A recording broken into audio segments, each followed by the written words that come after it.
What comes after denim? Jeans are practically ancient, right? Levi Strauss invented them in California like 150 something years ago, right? After the gold rush. If you look at denim, the fundamental problem is that it falls apart. People lean into it. They get their, rips and tears and fades, and the fades can be beautiful. And what's interesting is like when Levi Strauss first made those first pair of jeans, he was trying to make something incredibly rugged. That's why the rivets are there. He was trying to make a stronger pant.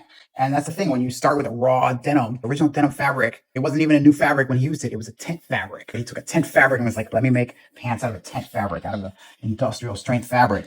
But when you have raw denim, it's not that comfortable.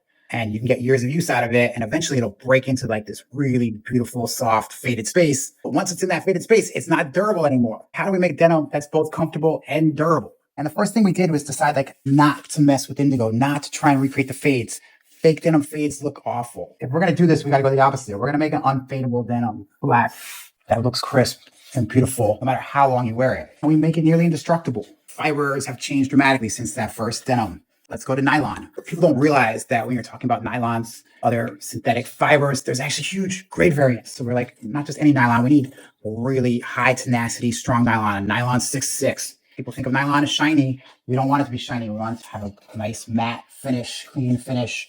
And we want it to be secretly soft. So to do that, we did two things. One is what's called air texturization, where the nylon filaments are shot with jets of hot air that crimp the yarns, emulates the structure cotton, makes it softer, more robust. And then the second thing we did is instead of using thick, extruded, single nylon filaments, we extruded hundreds and hundreds of filaments for every single yarn. So you have a relatively thick yarn, but inside of it, there's hundreds and hundreds really, really thin nylon filaments that have all been air texturized and all been twisted together. And what that does is create a fiber and a fabric that's nearly indestructible, but has a secret softness to it. And then the last bit we did was let's add some water resistance, because that's another problem with denim is that it can get really clammy. Denim, when it's dry out and you're not sweating, can be super comfortable. If you're sweating or it's super wet out, it's raining or just really humid, denim can get incredibly clammy. By adding a water resistance, it keeps it cleaner, it keeps it drier, it means it dries faster, it can handle light rain. That's the post denim in our minds. It's lighter, it's stronger, it's still super comfortable,